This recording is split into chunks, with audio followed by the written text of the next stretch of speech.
When John Kennedy said his famous line, "We choose to go to the moon," speaking of the upcoming Apollo mission to the moon, he was not only talking about space, but also about the United States' quest for technological superiority, which Kennedy saw as a path to national security and leadership. Now his name adorns the second aircraft carrier of a new generation, USS John F. Kennedy, CVN-79, which appeared in an era when military technologies are becoming more compact and conflicts are becoming asymmetrical. This begs the question, can a ship designed to last more than 50 years adapt to the rapidly evolving threats of hypersonic weapons, swarming stealth drones, and orbital surveillance systems? Or will this floating giant simply become obsolete within a decade? Today, we'll be trying to figure out exactly that. Few weapons have had the same impact on warfare as aircraft carriers once did. In the decades since the Japanese commissioned their first aircraft carrier in 1922, these sea giants have become vital instruments of power projection. U.S. aircraft carriers played a key role in the naval battles of World War II, and then in all other wars and conflicts in which the country took part. When a crisis breaks out anywhere in the world today, one of the first questions that comes to mind is, where's the nearest American aircraft carrier? Decades of hard work have allowed the U.S. Navy to field some of the most impressive and expensive ships in history, and the Gerald R. Ford class of supercarriers is no exception. To date, the ships of this class are the most gigantic and expensive in U.S. history. The length of one such carrier is 1,106 feet, longer than 3 NFL football fields lined up side by side. Its width is about 256 feet, wider than the 224-foot wingspan of a Boeing 747. And at 250 feet, the ship is taller than the iconic 213-foot Neuschwanstein Castle in Bavaria, which had inspired Disney. The price tag for one such giant turned out to be no less impressive for American taxpayers, amounting to $12.8 billion in expenses on the aircraft carrier itself and another $4.7 billion on research and development work. Although these prices are more relevant for the first ship of the Ford class, the USS Gerald R. Ford CVN-78, since the U.S. Navy has already spent $11.34 billion on the next ship, USS John F. Kennedy CVN-79. Moreover, this price reduction was made possible not only by some changes in the technological insides of the aircraft carrier, but also by optimizing the design work in general. On average, it took the U.S. about 5 years to build aircraft carriers, but in the case of the Ford class, the wait was, to put it mildly, prolonged.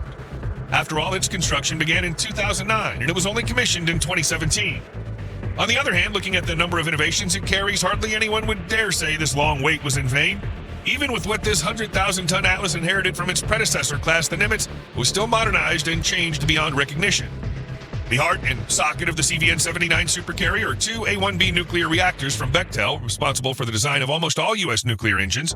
They're capable of producing 700 megawatts of thermal power, which is 25% more than the Nimitz reactors, whose thermal power is about 550 megawatts.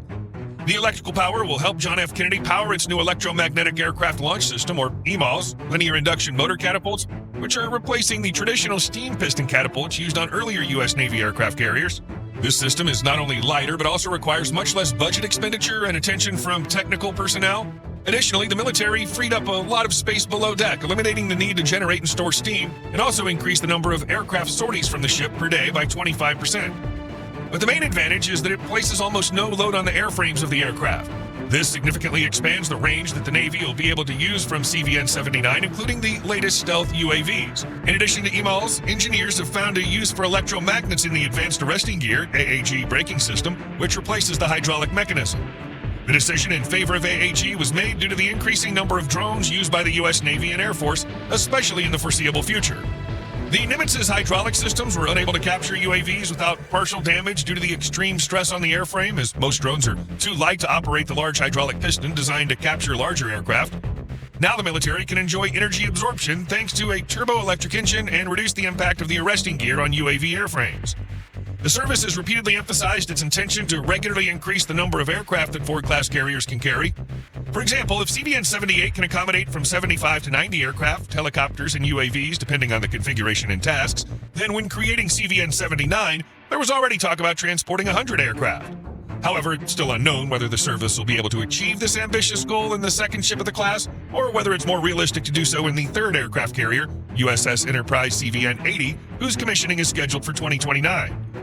In the meantime, CVN-79 can accommodate the latest Lockheed Martin F-35 Lightning II fighters, proven Boeing FA-18EF Super Hornet fighters, Grumman C-2 Greyhound transports, Boeing EA-18G Growler electronic warfare aircraft, Northrop Grumman E-2 Hawkeye airborne early warning aircraft, and Sikorsky S-860 Seahawk helicopters. As for drones, so far we're talking about the deployment of Boeing MQ-25 Stingray unmanned refueling drones. which are currently being integrated with EMALS catapults and Gerald R. Ford-class arresting gear. The Navy's not exactly hiding the fact that supercarriers will also become a floating home for reconnaissance and attack drones, like the once canceled Northrop Grumman X-47B, which the military may very well bring back.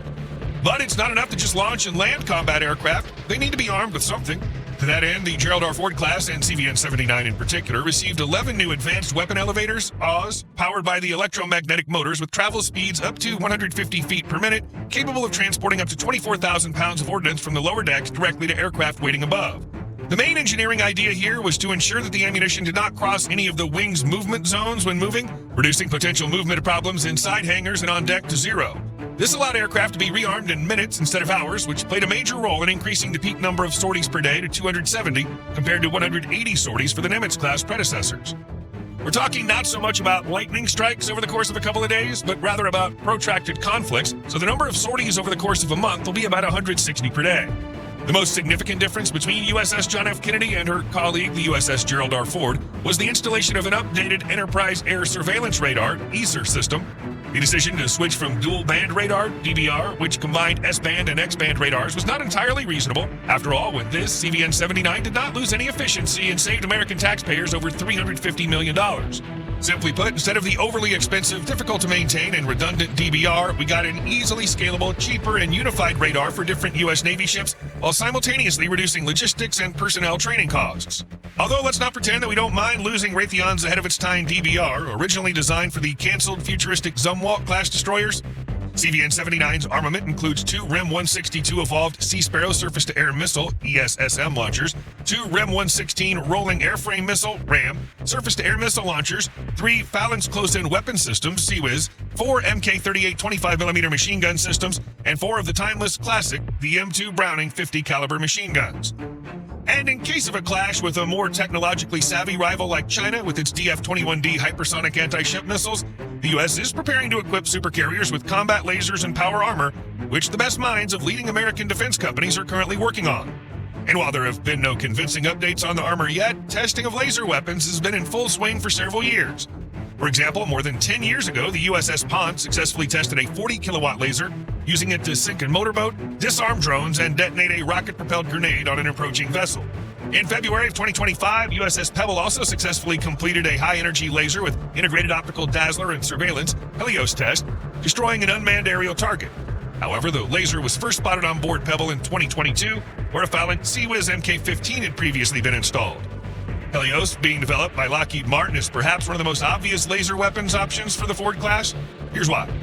1. Its power is about 300 kilowatts, which is not too far from the 500 kilowatts required to destroy incoming enemy hypersonic missiles. 2. It integrates well with Aegis or AN Spy-6 to precisely track and track hostile hypersonic targets. 3. John F. Kennedy's 600-plus megawatts of power is more than enough to power lasers of any power. Therefore, it's safe to say that, despite the technological tricks of their enemies, the newest U.S. supercarriers are also trying to keep a couple of aces up their sleeve as an unpleasant surprise for opponents of democracy around the world. CVN-79 is currently still under construction at Newport News Shipbuilding and is expected to be commissioned before the end of 2025. In accordance with the Navy's FY 2025 30-year plan, FY 2025 to FY 2054 shipbuilding plan, the U.S. intends to increase the number of ships with a crew to 381 units, including 12 supercarriers, 10 of which are Gerald R. Ford class. You think aircraft carriers will remain relevant even in the 2050s, in the face of new, less obvious threats of the future? Let us know in the comments below. And if you enjoyed the video, please leave a like, subscribe to the channel, and hit that notification bell for more content like today's. Thanks for watching, and we'll see you in the next one.